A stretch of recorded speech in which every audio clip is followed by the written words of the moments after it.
You are about to experience Jackson Snyder Presents, brought to you by the Vero Esenia Hard. Now, brought to you by Tide. All over America, women have proved to themselves you can't beat Tide for the cleanest clothes.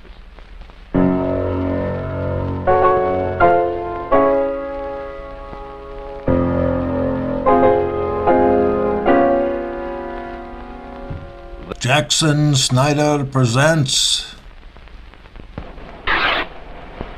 What's this? You always tear clothes in half before you wash them? No, but it's a good way to demonstrate Tide's cleaning power.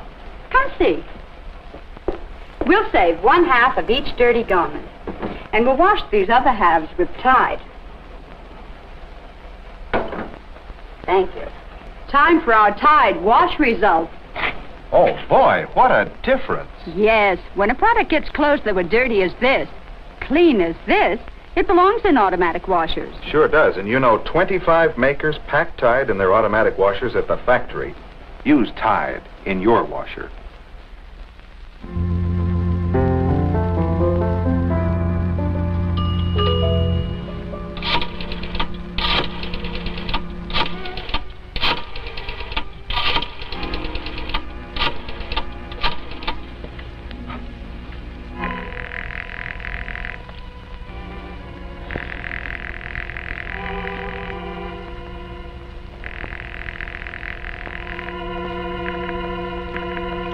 Hello? Bogan, is that you? Brother Snyder, why are you calling this time of night? I was asleep. Because I have a dream for you. What?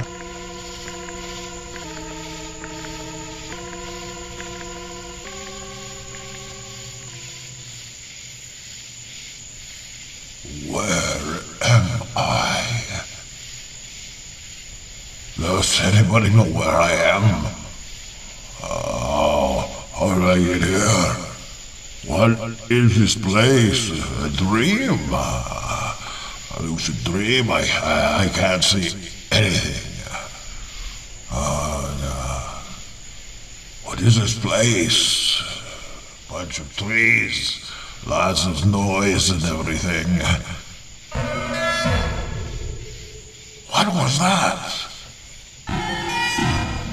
Oh my God.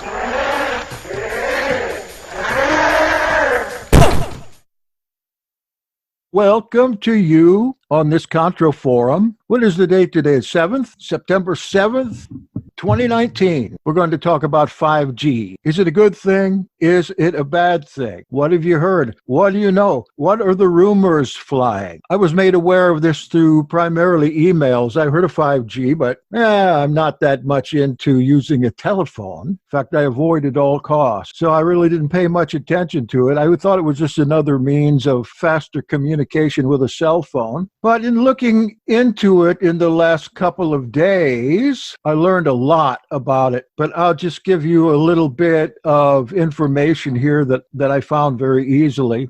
Yes, indeed, it is a new microwave means of using a cell phone and other devices that work on a broadband. But 5G is really a low band. It uses a much higher range of microwave frequency to submit its messages and to receive. And these particular microwaves in this range, they don't go far. They're very short. So here's a little bit from Elux magazine that I thought was interesting. Elux says, until now, mobile broadband networks have been designed to meet the needs of people. But 5G has been created with machines' needs in mind, offering low latency, high efficiency data transfer. It achieves this by breaking data down into smaller packages, allowing for faster transmission time, whereas 4G has a 50 millisecond delay, that is 50 one-thousandths of of a second. 5G data transfer will offer a mere 1 millisecond delay. Sounds great, doesn't it? We humans, we won't notice the difference, but it will permit machines to achieve near seamless communication, which in itself, parenthetically, Elux says, may open a whole Pandora's box of trouble for us and for our planet. Skipping down, high-frequency MMWs travel a short distance. Furthermore, they don't travel well through buildings and tend to be absorbed by rain and plants, leading to signal interference. We know if we're listening to a recording, for instance, the high end disappears the fastest. Thus, the necessary infrastructure would require many smaller, barely noticeable cell towers situated closer together with more input and output ports than there are on the much larger, easier to see 4G tower. This would likely result in, get this, wireless antennas every few feet on every lamppost and utility pole in your neighborhood. Think more like on every mailbox or in everybody's house. Here are some numbers to put the dangers of 5G into the perspective. As of 2015, there were 308,000 wireless antennas on cell towers in buildings. That's double the 2002 number. Yet 5G would require exponentially more smaller ones placed much closer together, with each emitting bursts of radio frequency radiation, RFR, granted at levels much lower than that of today's 4G cell towers. That will be much harder to avoid because these towers will be ubiquitous. Oh, that's a big word. I looked it up about a year ago. It means everywhere. If we could see the RFR, it would look like a smog that is everywhere and all the time. Concerning health concerns, in 2011, the WHO, International Agency for Research on Cancer, classified RFR as a potential 2B carcinogen and specified that the use of mobile phones could lead to specific forms of brain tumor. Now, a short time later, we know that's a fact. Many studies have associated low-level RFR exposure with a litany of health effects, including DNA single and double-strand breaks, leading to cancer, oxidative damage, which leads to tissue deterioration and premature aging. I would imagine with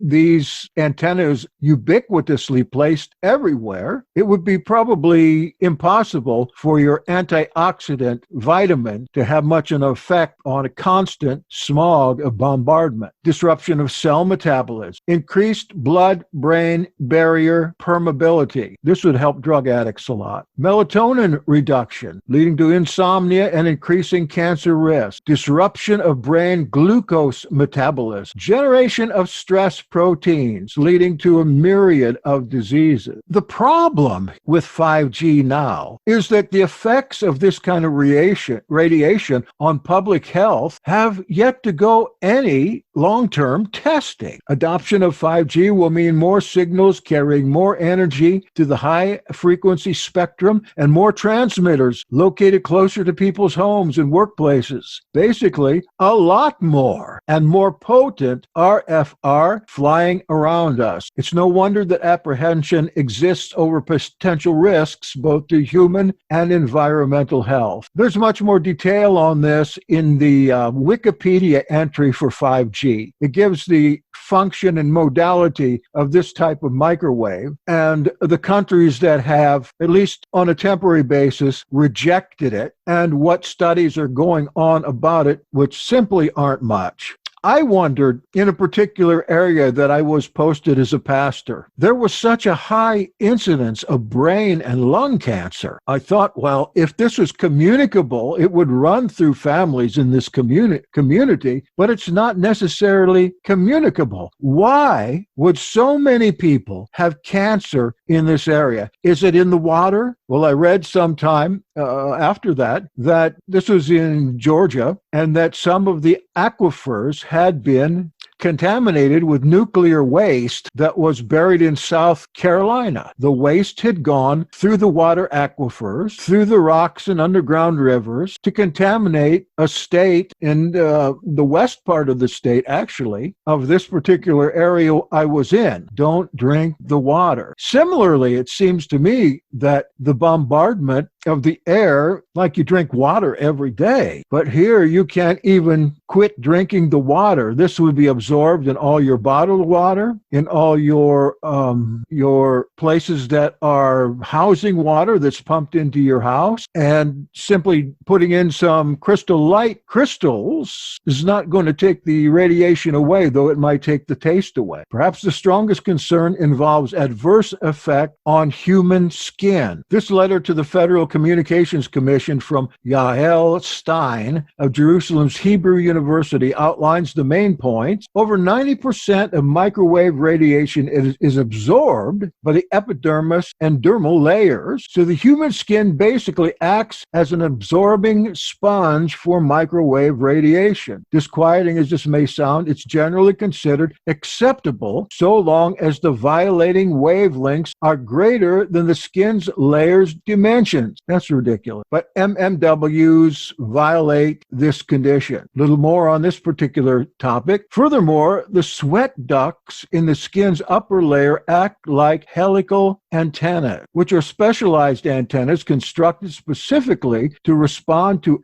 electromagnetic field. With millions of sweat ducts and 5G's increased RFR needs, it stands to reason that our bodies will become far more conductive to this radiation. The full ramifications of this fact are presently unclear, especially for more vulnerable members of the public, like babies, pregnant women, elderly. Furthermore, MMWs may cause our pain receptors to flare up in recognition of the waves as damaging stimuli. Consider that the U.S. Department of Defense already uses a crowd dispersal method called the active denial system, in which MMWs are directed at crowds to make their skin feel like it's burning, and also has the ability to basically microwave populations to death from afar with this technology if they chose to do so. And the telecommunications industry wants to fill our atmosphere with MMW. One more paragraph for the time being, and then we'll see what you have to say. Unfortunately, innocent animals have already been the victims of testing to see MMW's effects on living cells. Extrapolating the results from animal testing to humans isn't straightforward, but the results nonetheless raise some serious red flags. Perhaps most significantly, a U.S. National Toxicological Program study noted that male rats exposed to RFR for 9 hours a day over 2 years developed rare forms of tumors in the brain of heart, and rats of both sexes developed DNA damage. The researchers noted that the increased risk to rats was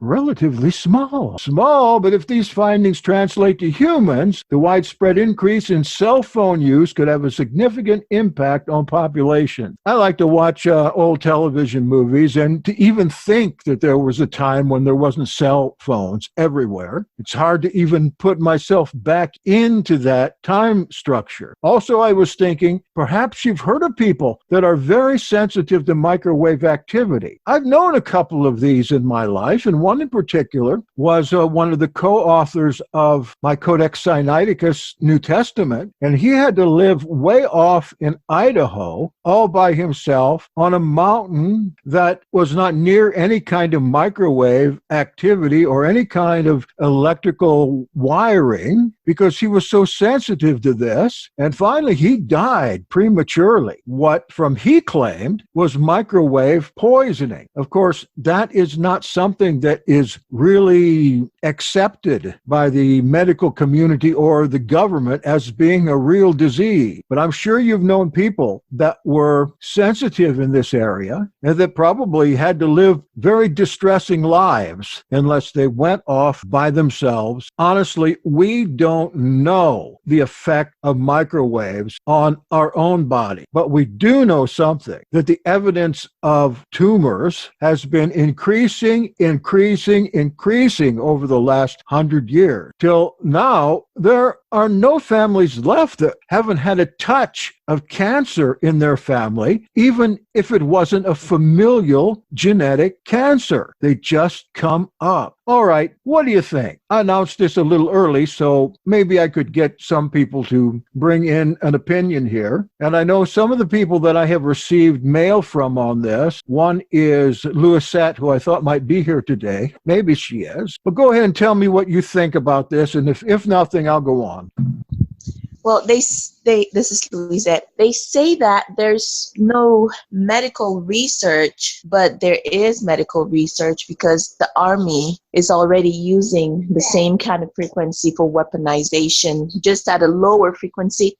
But once the towers are set in place, they can use it as a weapon whenever they need to. Yeah. Let's say there's a riot or something, and they just turn the frequencies up, and everybody runs for the hills. So they know more than they are claiming to. And then there's a lot of places in Europe that are already using 5G with a lot of health concerns. I know someone personally whose family, everybody in the family went through horrible, they could not figure out what it was, and then they started researching and then finding out that everybody was sick because of 5G. I forget which country in Europe, but the people, the powers that be, they know what they're doing. But the people at the Verizon stores that are just being brainwashed that, oh, it's good technology. They don't know possibly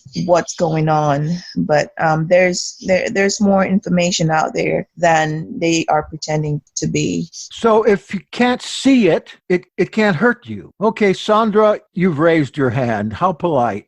Good morning. Hey, so I have a question, I guess. What I've noticed is that we're seeing a plethora, probably, I don't know, a huge increase of dogs and horses with tumors. And so my question is, does this frequency have a tendency to stay closer to the ground, or does it radiation should radiate outward, but I'm wondering if all these tumors that these dogs are coming up with has something to do with this, or if they're genetically more susceptible, if anybody knows anything about that. Well, yeah, there is something that can be said about that, and that is, as I mentioned before, this is a microwave in the high range frequency, I think 300 to 3,000. I can look that up. But the natural, what absorbs this kind of radiation the best, and it is easily and fast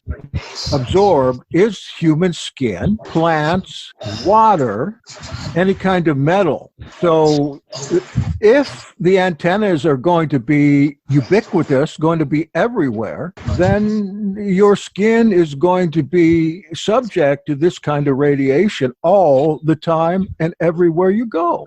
Well, they're smaller. They weigh so much less than us. It would seem to me that if they eat grass, they're running in the grass or playing in the grass, it would seem to me that perhaps they're getting a higher dose of the radiation than we are, just by the nature, plus the fact that their food is corn-based. So I would think that the really poor diet of most dogs and commercial dog foods would certainly help play a role in breaking down the immune system faster, with this also contributing. Well, case in point is that the antennas are going to tend to be much lower, much closer to the ground.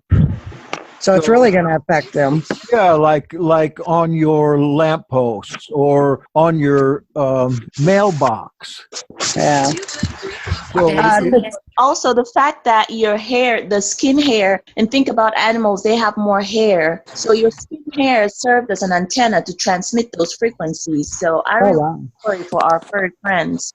Time to shave the dogs. I'm not so sure that most animals have more hair than Jeremy Leduc. Well, on another note, and to switch the subject here, is that I know someone who says that is why we're commanded not to mix our materials, and that we need to stick work with cotton because these like things like rayon and polyester literally absorb this radiation material faster than the cotton does, and that cotton actually protects us from it. I'd be wondering about linen, or what types of material might reject or reflect that radiation, if any. Right. May I speak? Of course. Just hop Thank you. Y'all have touched on so many topics that I've been interested in. As far as the linen vibrates at 4,000 to 5,000 a cycle of 4,000 to 5,000 cycles per second. And cotton, although it's if it's not blended with polyesters, it only vibrates at about 10 cycles per second. So linen is far more protective for our bodies than cotton is, but plain 100% cotton is better than anything mixed with the polyesters, as far as from my understanding and the way that my body feels when I'm wearing them.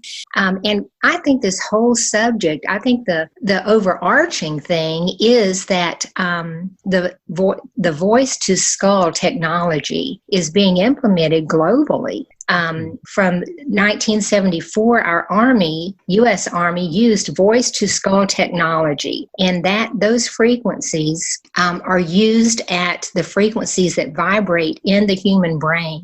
And our bodies are mostly water, so they are the LED lights that are now, pretty soon it will be illegal to even have incandescent lights in our homes, because the LEDs are designed to vibrate at the frequency of water, which will be able to activate our bodies deeper than skin. In all of my research, I've never heard that it just went through the skin, that it was into the skull, into the deeper cells of the body. Can you tell us a little more about this skull technology? Yeah, what's the use of that? The voice-to-skull technology is used, and it was experimented with over in the Iraqi war. At that time, we saw episodes of that technology being used on the enemy troops, and whoever we were saying was the enemy at that time. Those areas were being bombarded with the voice-to-skull technology, and that controls people's emotions. It gives them thoughts. It also can read thoughts. So there were times when we saw the Iraqi soldiers crawling up out of the foxholes and crawling up and kissing the feet of the U.S. soldiers. And that was at a time when they were being bombarded with the voice-to-skull technology that gave them their emotions and their thoughts, that these American soldiers had come to be their saviors. So with all of the 5G being rolled out, we are, without the covering of the Holy Spirit, we will be vulnerable to, and our neighbors will be vulnerable to having thoughts put into their heads, emotions put into them, because of the frequency of the 5G that goes through the smart meters in our homes and into the LED lights, and then vibrate into our bodies. And all of our smart appliances are weapons used against us at some point.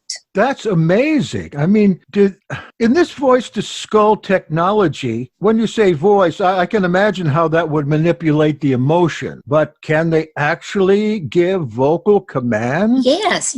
I've seen experiments where they were in London, where they had the voice-to-skull technology on lampposts, and as people would pass by, they would make a statement to them and you could see the person react to it, that they heard it, but nobody else around did. So it can be very focused. So it's not so unusual to hear voices these days. And yes, Sandra, I was thinking the same thing a little bit ago. Is it time to go back to tinfoil hats?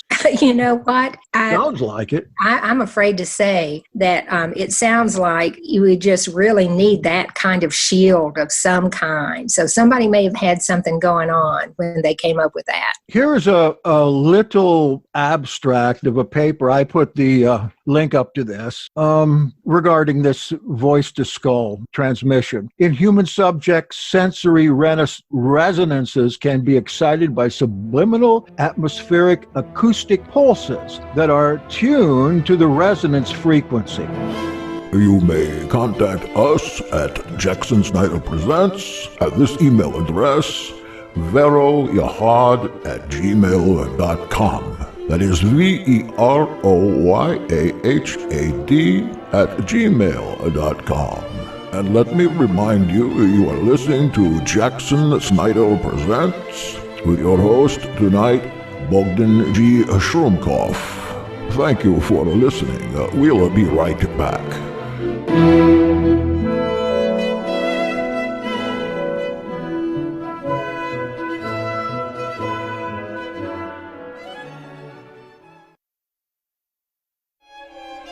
Jackson Snyder Present is back. Join us now for more of this interesting discussion.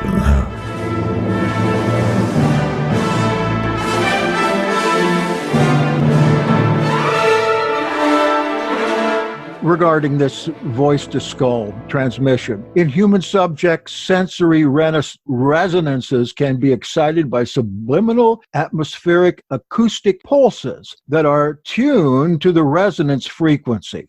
The 1/2 hertz sensory resonance affects the autonomic nervous system and may cause relaxation, drowsiness, sexual excitement, depending on the precise acoustic frequency near 1/2 hertz used, if that is 1/2. It's 1/2. The effects of the 2.5 hertz resonance include slowing of certain cortical processes, sleepiness, disorientation. Maybe that's what's wrong with me. For these effects to occur, the acoustic intensity must lie in a certain deeply subliminal range. Suitable apparatus consists of a portable battery-powered source of weak sub-audio acoustic radiation. That's exactly what 5G is. The method and apparatus can be used by the general public as an aid to relaxation, sleep, sexual arousal, and clinically for the control and perhaps treatment of insomnia, tremors, epileptic seizures, and anxiety disorder. There's further application as a non-lethal weapon that can be used in law enforcement standoff situations for causing drowsiness and disorientation in targeted subjects. It is then preferable to use venting acoustic monopolies in the form of a device that inhales and exhales air with sub-audio frequency. All right, that's just the abstract of this article if you want to look that over. First I've heard of this. Of course, you can remember years ago how we and the Soviet Union had used very loud rock music to drive people crazy, especially in hostage situations. So this sounds like that is developed to the max, yet where is the testing? I've got another little document on that. Okay, I'll leave it to you again. The testing is hidden. It's been going on under the covers for a long time. And that type of situation you were just describing, that also can give crowds fear or anger and rage or submission. It controls emotions.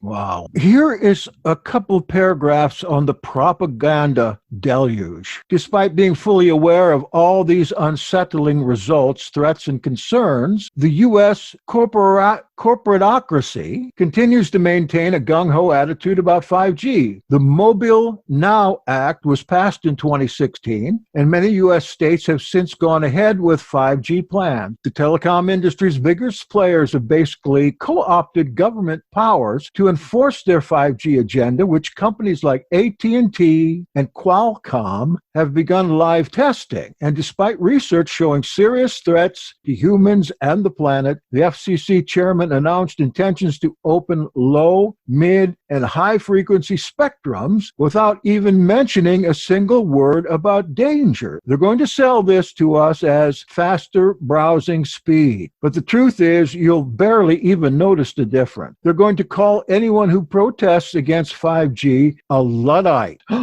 or technophobe. But why such a willingness to embrace another new technology, even though it carries serious risks and brings spurious benefit? Why not heed the lessons learned from killer products like asbestos, tobacco, leaded gasoline? Because a tiny percentage of people will gain an awful lot of money is for one reason. And because companies and governments will be given unprecedented amounts of power over civilians in the other. All isn't doom and gloom, though. At least one U.S. politician is maintaining some level-headedness. Oh, get this. In October, California Governor Jerry Brown stopped legislation that would have allowed the telecom industry to inundate the state with mini towers. Brown's bold actions have permitted localities a say in where and how many cell towers are played. Hawaii, collectively threatening to charge every person who installed such meters, that is the smart meter, with liability for any health problems residents may suffer.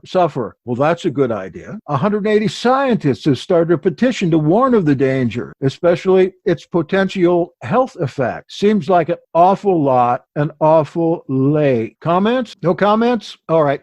Yes, sir. This is, I noticed. Can you crank it up a little bit, Norman? Okay, let's see. Oops.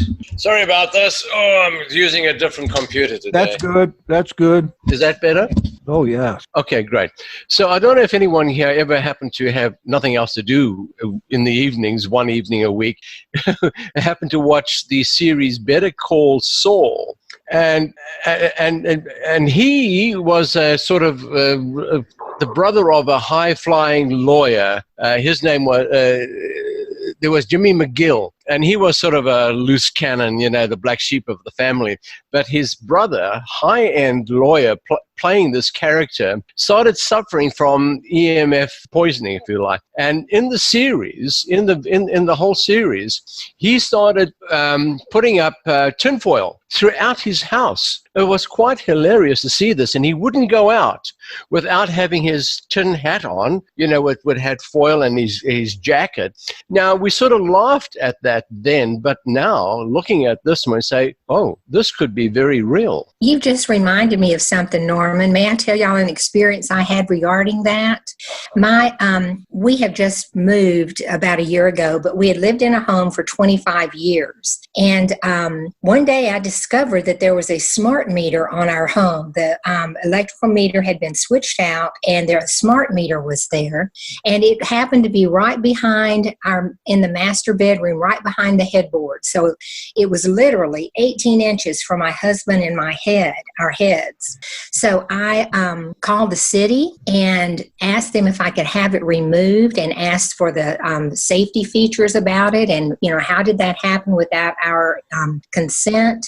And I was the only person in our town who had ever questioned the smart meter. So that kind of got me on the road to investigating these frequencies. So I bought an EMF meter, radio frequency meter, and the frequencies that were coming through our wall were just over the top. I mean, pinging. And I went around on the outside and measured frequencies in every room, and ended up getting heavy-duty aluminum foil. And on the back of our headboard, I put 3 layers of heavy-duty aluminum foil all the way down to the floor, and measured them, and there was practically no EMF coming through that.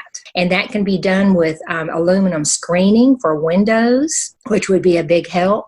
And so seeing it for myself just really made me realize that, you know, this tinfoil hat thing does make sense. It does work on a certain level. And also someone mentioned in the chat about grounding, and that I have for years given my kids and nieces and nephews grounding pads so that they will be in touch with the earth, so that their bodies will be able to function the best possible way electrically. And the earth is now, I am not a new ager. Our bodies are fearfully and wonderfully made. We did come up out of the dirt. Minerals are an important part of who we are in the physical realm. So the earth is filled with negative ions. So when we walk barefooted, especially in wet grass, our body is flooded with negative ions, and they cancel out the positive ions that our toxins have. So there are just a lot of things. And wearing linen, wearing 100% wool, 100% cotton, those are things that we can do to help our body be stronger in the natural and put on the armor of Yahweh with the Holy Spirit. Well, that's certainly important. I was thinking, though, with the aluminum and tin hat idea, you would almost think that would serve as a greater antenna for all this stuff. Does the microwave bounce off of it? Or? No, it's a barrier. That is a barrier to it. Those frequencies, according to the meters that I have, that I've measured them, they don't come through the aluminum like they do anything else. How about shungite crystals? Have you heard of that? Yes, I have, and I don't know much about them except that when I chose my granite for my kitchen, I've chose pieces that had as much quartz in them as I could get. Just because I think it's beautiful, and I know that they vibrate at a higher frequency than the basic granite does. And that's healthier for us.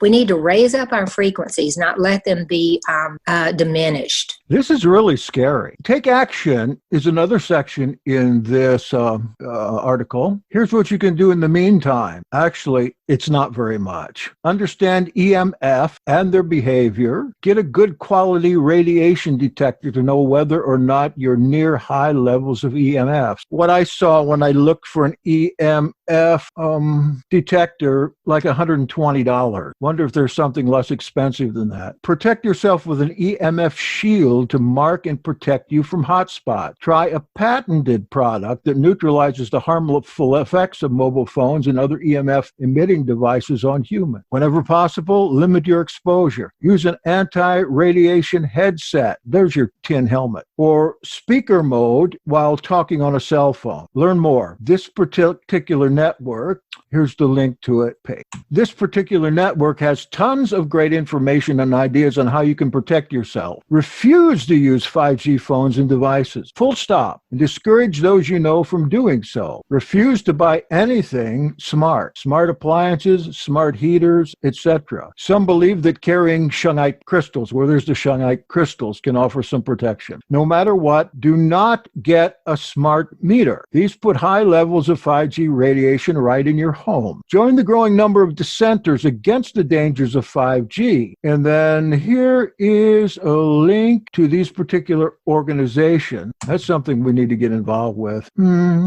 Do as the Hawaiians have done and threaten smart meter and 5G tech installers with liability. You can learn how to do that here. Finally, spread the word. Please share this article with everyone you know. Print out these posters below and slip them into people's mailboxes. Post them on streetlight. Even if the policy drivers and governments aren't doing their due diligence, at least we can say we are doing ours. And then there's a load of links at the end of this as well. That's just a short article. Let me give you a link to that too, if I can. Yeah, in Canada, when they started installing the smart meters, the people here in Canada had no choice. It was law, and there was just no choice. End of story.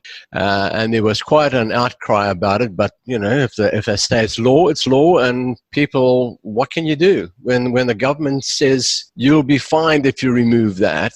There's a problem here in Canada, at least. Yes, there is another article I have here that talks about that very thing. It goes into some technical detail, but it also talks about who has accepted it and who has rejected it. And it seems to me that the main movers and shakers here are governments and phone companies. We don't have much to gain from this. In fact, we have, besides the health problems, we've got a lot to lose as far as our space, because it's going to mean so many many more antennas and so much more absorption of these things. But there have been some successful challenges to this. Let me see if I have a couple here. Seemed to me I did. The first fairly substantial deployments were in April 19 in South Korea. SK Telecom claimed 38,000 base stations, KT Corporation 30,000, and LG U Plus 18,000, of which 85% are in 6 major cities. 260,000 people signed up in the first month, and the goal is 10% of phones on 5G by the end of this year. As of March 2019, there are reportedly 52 countries, territories, special administrative regions, disputed territories, and dependencies that are formally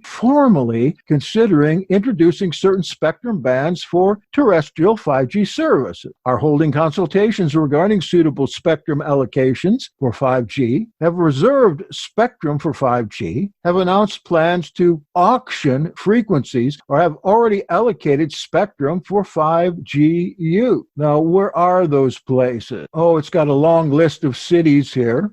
Pakistan, Monaco, San Marino, little countries. Huawei, is that how you pronounce that? Huawei, the Chinese telephone company. They just signed a deal with Russia's largest telecom operator, MTS, to develop these technology and launch a 5th generation network in Russia within the next year. Moscow is on board. A lot about Moscow. Ericsson, Tele2 Russia, Taipei, that's in Taiwan. Major metropolitan areas in the U.S. Atlanta, the first city to have it available on all network. Atlanta, Boston is planned. Charlotte, it's live in some places on AT&T and planned in others. Chicago, live in Sprint. Cincinnati, planned. Cleveland, planned. Columbus, planned. Dallas, Fort Worth, planned. It's live in AT&T and Sprint there. That's not that far from UK, I suppose. Denver, Des Moines, Detroit, live. Houston, Indianapolis, Jacksonville, Kansas City, Las Vegas, Little Rock, Los Angeles, Lowville. That's how they pronounce it there. Lowville, Louisville, Memphis, Minneapolis, Nashville. It's live. New Orleans, New York, Oklahoma City, Orlando, live on AT&T. Phoenix, Providence, Raleigh, Salt Lake City, San Antonio, San Diego, San Francisco, San Jose, Tampa, Waco, Washington. Is there anything left? Infrastructures include Samsung and Nokia on the AT&T network, Sprint or Nokia on the Sprint network, T-Mobile, Ericsson and Nokia, and Verizon, Samsung and Nokia. And then there's a lot more. Mexico, New Zealand, Sweden. I know in Sweden, for instance, in some of these more liberal environments, the people are fighting this hard. Beamforming, as the name suggests, is used to direct radio waves to a target. This is achieved by combining elements in an antenna array, that means a bunch of them, in such a way that signals at particular angles experience constructive interference while others experience destructive interference. This improves signal quality and data transfer speeds. Because of the improved signal quality, 5G uses beamforming. Beamforming can be accomplished using a phased array antenna. Sounds like space, 1999, or Star Trek. Well, evidently what's going to happen here is 4G, 3G are beaming out, while 5G is expected to take up those resources. One expected benefit of the transition to 5G is the convergence of multiple networking functions to achieve cost, power, and complexity reduction. LTE is targeted convergence in band technology via various efforts, such as license-assisted access, unlicensed radio frequency bands, but the differing capabilities of cellular and Wi-Fi have limited the scope of convergence. However, significant improvement in cellular performance specifications in 5G, combined with migration from distributed radio access network RAN to cloud or centralized RAN, and rollout of cellular small cells can potentially narrow the gap between Wi-Fi and cellular networks in dense and indoor deployment. Lots of antenna. Radio convergence could result in sharing ranging from the aggregation of cellular and Wi-Fi channels to the use of a single silicon device for multiple radio access technology. Just one more little section here that seemed to be appropriate. Initially, cellular mobile communication technologies were designed in the context of providing voice services and internet service. We're talking about devices like Amazon Echo with Alexa. Some things, those kind of things to me are absolutely useless. I would probably, if that thing was left to talk all day, I would probably destroy it. Today, a new era of innovative tools and technologies is inclined toward developing a new pool of application. This pool of application consists of different domains such as the Internet of Things, IoT, Web of Connected Autonomous Vehicle, driverless cars, remotely controlled robots, simulacrum, heterogeneous sensors connected to serve versatile application. In this context, network slicing has emerged as a key technology to efficiently embrace this new market model. Obviously, this material, this one is the Wikipedia on 5G, is very, we'll use that word again, ubiquitous with technical language. You've also almost got to look through the language to understand what it's talking about. Remote sensing, weather, Earth observation satellite, water vapor monitoring, weather prediction, that the government, House Appropriations Committee, and the House Science Committee are on board with this. But because of espionage fears on foreign users by Chinese equipment vendors, several countries, including Australia, United Kingdom, Netherlands, as of early 2019, have taken action to restrict or eliminate the use of Chinese equipment in their respective 5G network. Chinese vendors and the Chinese government have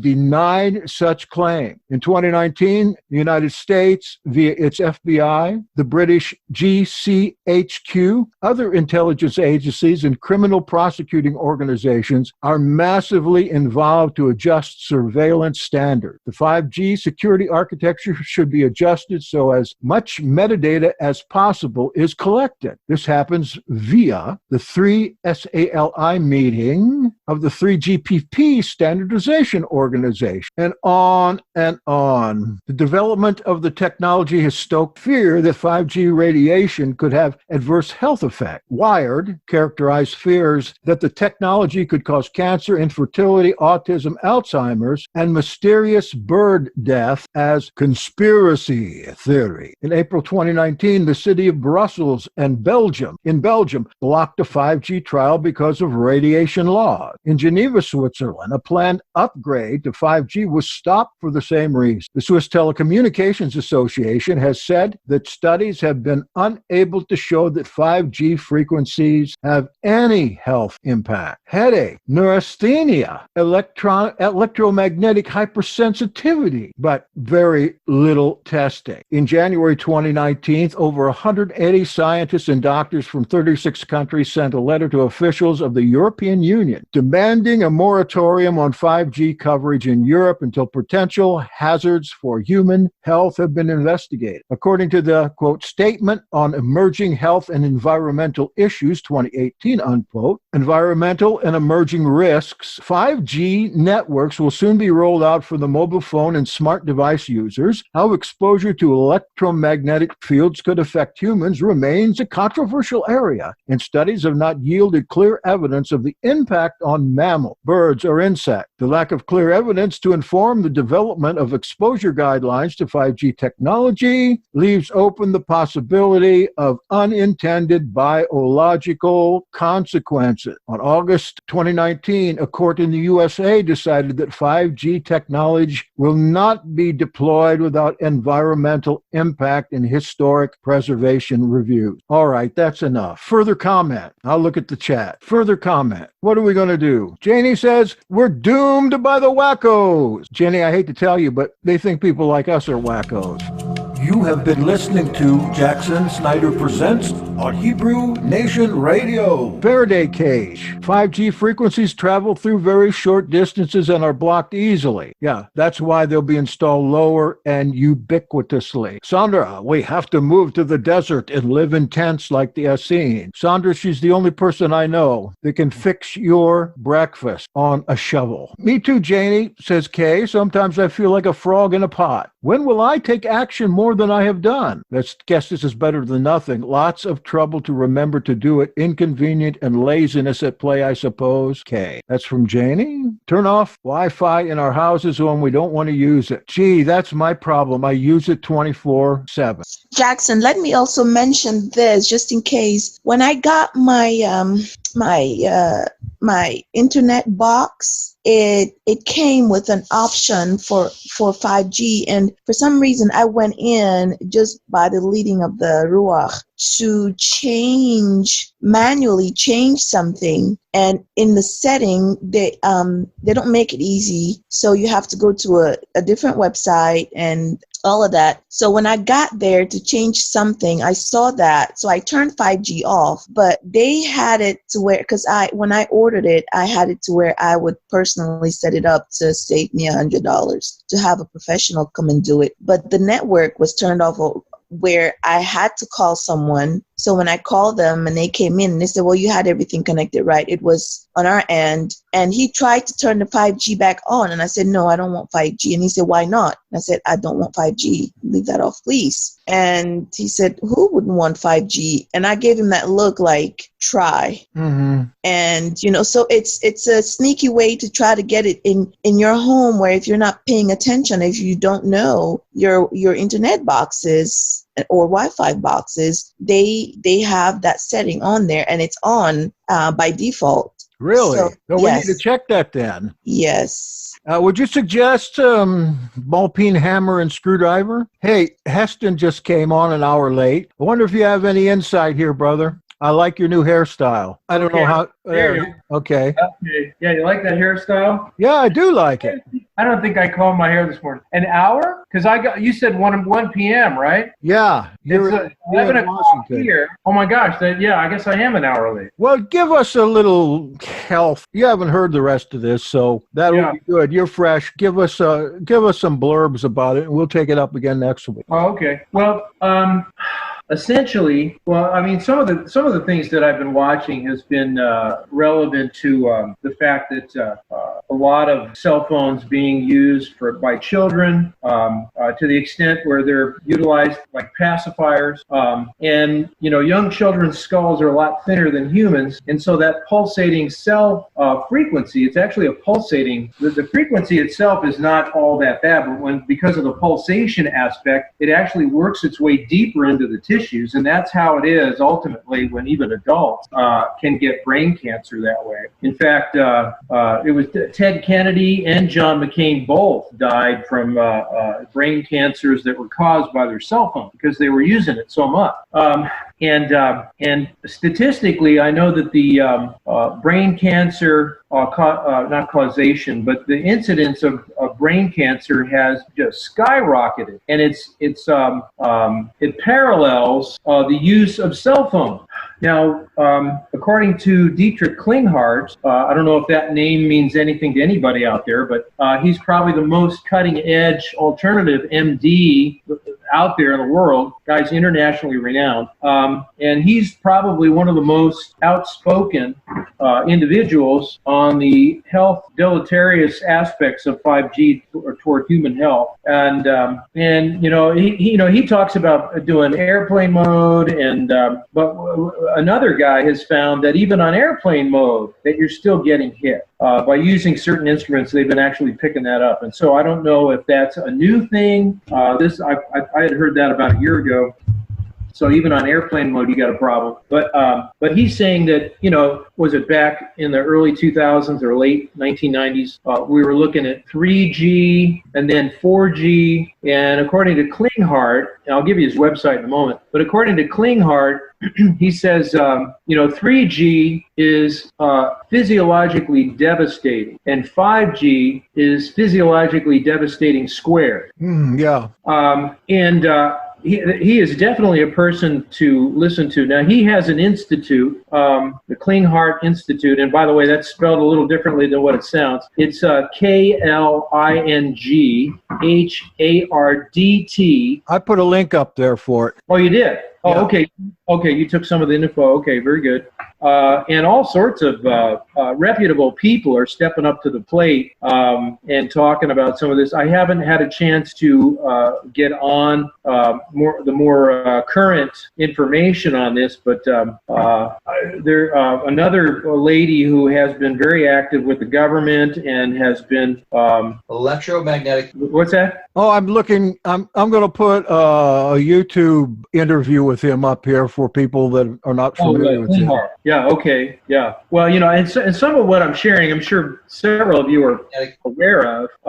But I would say that what we've done, I haven't been consistent with it. But one thing you can do, and in fact, what Klinghardt is recommending, especially those who have chronic conditions, things such as any chronic conditions that affect the brain and its function, Alzheimer's, senile dementia, sundowner syndrome, various spectrums on the autism scale. So even with young people, he's saying to take away the cell phone, obviously, from the children. They don't really need to have that. The usage of the cell phone merely for emergency usage is pretty much all that's really necessary. That's kind of where I'm at. That's pretty much all I do. But one other thing that he recommends is because of the smart meter, if you guys are up on top of that, he says, shutting the mainline power off from your smart meter, before you go to bed at night, because essentially because of the fact that electricity courses through the walls, and because you have 4 walls surrounding every room in your house, it creates like a capacitor effect, everything within the room. Now, most of us have what's presently today, devices that all have standby mode. And because of standby mode, all these devices are on all the time. And so they have a certain amount of electricity that goes through them, which allows the electricity to go through the wall, which creates this capacitor effect. And so this is how these devices can now talk with your smart meter. Supposedly, they say that the smart meter can pick up all the devices in your home. They know exactly what they are, when they're used. And so based upon that, the type of appliances that you have has an impact, and that information goes back to, I don't know if it's Google or where it is, but goes to servers that allow all sorts of advertisers to send you stuff that you never even asked for. And you're wondering why it's stuff that's related to some of the things you've had interest in.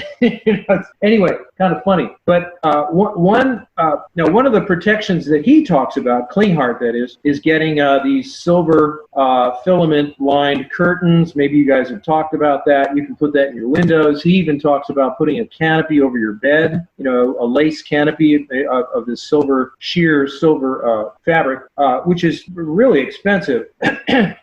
There's another device that's really great. It's called FaraBlock. That's FARABLOC.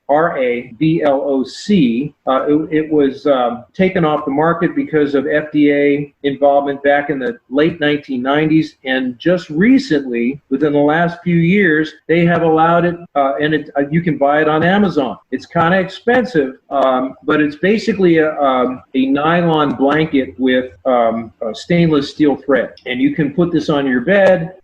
You have to ground it, and it basically blocks. It's a real shortcut method. It just blocks everything. That way you don't have to worry about. I mean, technically, I would shut off my Wi-Fi, but you wouldn't have to shut off all your power if you were wearing something like that, or I had a blanket like that. Now, what we've done is I just got copper screening. Like you'd have, years ago they used to have metal screens for your windows, and now it's all plastic.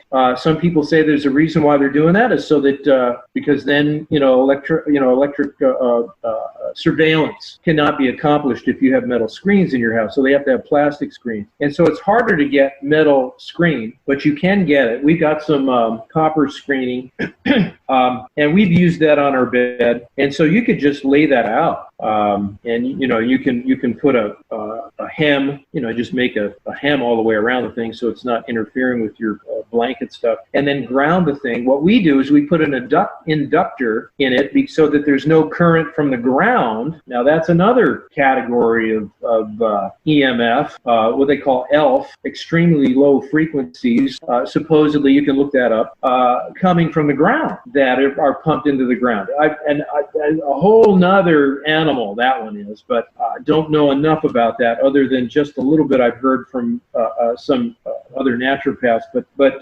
So what I've done is I've taken an inductor, which is basically like a diode, so you can ground something to the outside. You have no currents coming back in, and it's only the currents in your surrounding environment that's going to be picked up by the screen. It's going to go out to the ground. Now, the neat thing about this is there's natural EMFs that in certain topography can be deleterious to our bodies, and people have found people that have had arthritis. This is even back in the 90s when this device came out, before cell phones and things like that were, I think 3G was just coming into effect, and they had this Ferroblock basically for electromagnetic problems just within the home.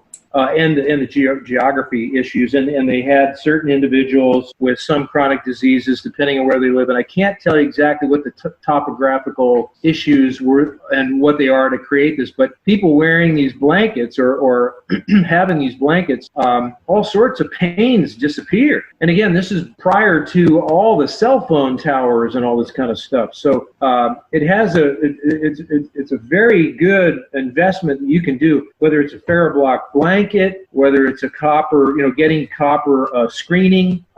Usually because it's made in 3-foot lengths, I think you have to kind of sew them together because it's made for windows. You might be able to, I'm talking about physical windows, not computer windows.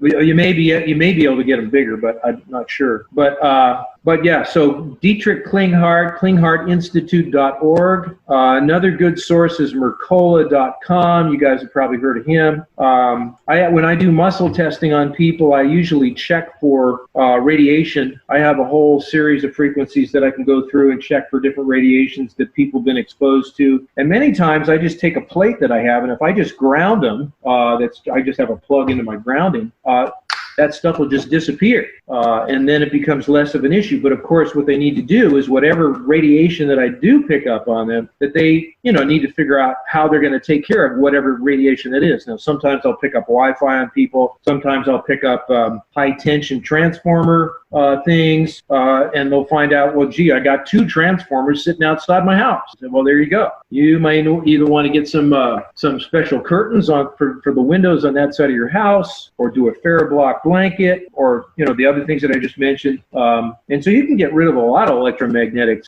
just with something as simple as that, a screen. And probably the copper, or if you can get other metal screening, like window screening, that might be the cheapest way to go. Yeah, it looks inexpensive on Amazon at any rate. 40 feet. I don't know how thick it is. It might be just gauze size, but 40 feet of this size is $750. Is it 40 foot by 3 foot or something? Or I don't know what it is, but it seems awful inexpensive. I'm looking right now. Okay. To see. And so now, if you really want to get full protection, you can buy inductors. Those are pretty cheap too, and just put them in line. Inductors? Inductors, yeah. Essentially, it's like a diode. If you know a diode is basically a unidirectional current. It allows current to go only one direction. So if you want to just pick up the EMF and just ground it, you just put an inductor connected to your screen and then put it through the ground of your outlet. That way, if there's any ELF frequencies that potentially could come up through that and get on your screen, you don't want that on your body. And again, because inductors, diodes, those are pretty cheap, just put it in line and do that. So, because we have copper screening's only 5 inches by 40, so you would have to take that and put it together, but that would still be quite inexpensive. Oh, 5 inches? 50 feet by 5 inches, $25. Wow. 5 inches. A lot of work to put all that together, but well, if you're doing like a 6-foot blanket. Yeah. So the thing you should be able to find, because most windows, your conventional window, is 3 foot wide. And so as far as I know, no, the government has not outlawed the use of copper screening. It's just conventionally, new homes are built with plastic screening now. Same thing with plastic PVC pipes. Same thing. They're trying to plasticize everything so that there's no way, and this allows for surveillance to go through your building. And the same thing with leaded paint. They've taken leaded paint away now so that, because think about it, if I had leaded paint on my house, I had copper screens on my windows, there's no way they could surveil what's going inside. So, that's another thought. You can actually buy leaded paint in Canada if you really wanted to go that far. But I don't know if it's necessary. But some people have done that. And so the other thing about the cell phone, so it's not so much, because years ago they were touting the idea that basically the problem with the cell phones was the thermal index quotient, right? Because it's creating a certain amount of heat. Well, according to independent studies that are not connected with the companies that are making the cell phones, that the thermal quotient is not necessarily the only problem. So the EMF is definitely a component of the issue. So anyway, now what my wife does, now she has a cordless phone with a headset, and so what she had been doing is put it on her hip, and she would put it on one hip and then the other, but then I was picking up, then all of a sudden she started getting problems in her lower extremities, and I traced it back to her hip, and we found out, okay, it was related to her wearing the phone because she spends a lot of time just, talking phone.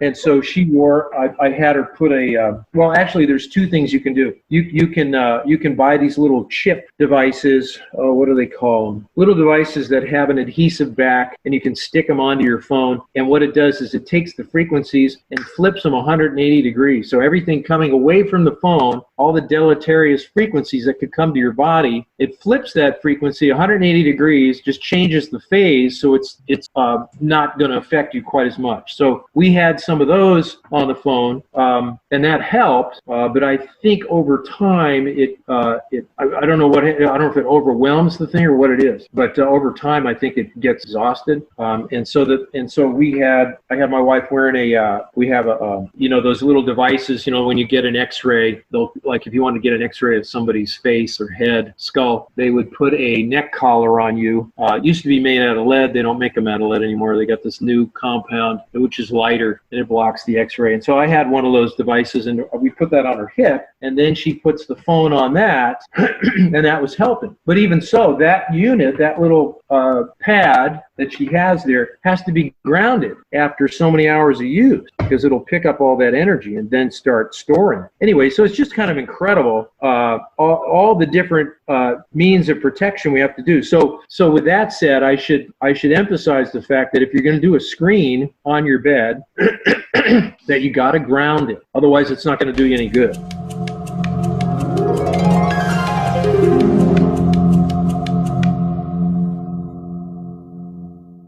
My friend, you can get your word in too.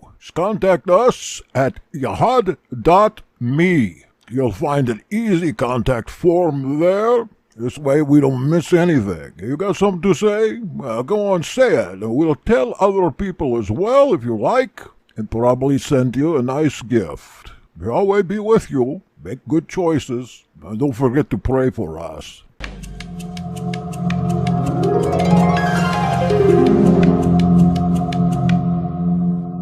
Well, I was thinking about on that copper mesh, for $50, you could attach that copper mesh to one side of an old blanket, and it would be quite, you could use it just like a blanket. I don't think it would be stiff or anything. This stuff looks very pliable. Sure, yeah. You could ground it right there. You could do that. But like the blankets of that size are like going for hundreds and hundreds of dollars. Yeah. I think you could make a cottage industry out of this if you wanted to. Okay, somebody just asked a question about how do you ground it. Yeah. So basically what we did, we just took a screw and a nut. You can take a washer too to get a better connection. And you just just take regular wire, doesn't have to be a big wire, preferably stranded wire, and you just wrap it around that thing, screw it into your copper screen. screen, and then the other end you can either you could even take an old electrical cord and tape up the two power elements of it, and just take the ground line. Make sure I think it's the green one is your ground. So you take your ground wire from an old cord and attach it. You could even attach it directly to your screen that you have on your blanket in the same fashion, right? With a screw and a nut, maybe a washer, and you know, if you have stranded wire with your plug thing, it's even better. You can hook it right into that middle screw on your electrical outlet cover. You know, okay, there you go. That might even that would free up an outlet for you. Yeah, that might work. Yeah, you could do that. Anybody else? Thank you, Mark. Oh, sure. I wish I had more on that, but we'll do this next week again, since there's so much on this and so much we can learn, and we're just getting into some practical ways of trying to avoid this kind of radiation. Yeah, and I apologize. I miscalculated. There was 3 hours difference, and for some reason I was thinking 11 o'clock and at my time and at 10 o'clock, so I missed you guys for an hour. We got to see your new hair and beard, so that was worthwhile. Time to see. Just about silhouetted right there. Yeah. Well, thank you very much for coming, and if you would happen to want a copy of the chat with the links in it, just send me a note, yahad.me, and I'll send that over to you. Okay? All right. Thank you. See you next time. Okay, thanks. Is that all there is? Is that all there is? If that's all there is, my friends, then let's keep dancing. No, that's not all there is. Join us tomorrow night for more Jackson Snyder. Presents. Sorry.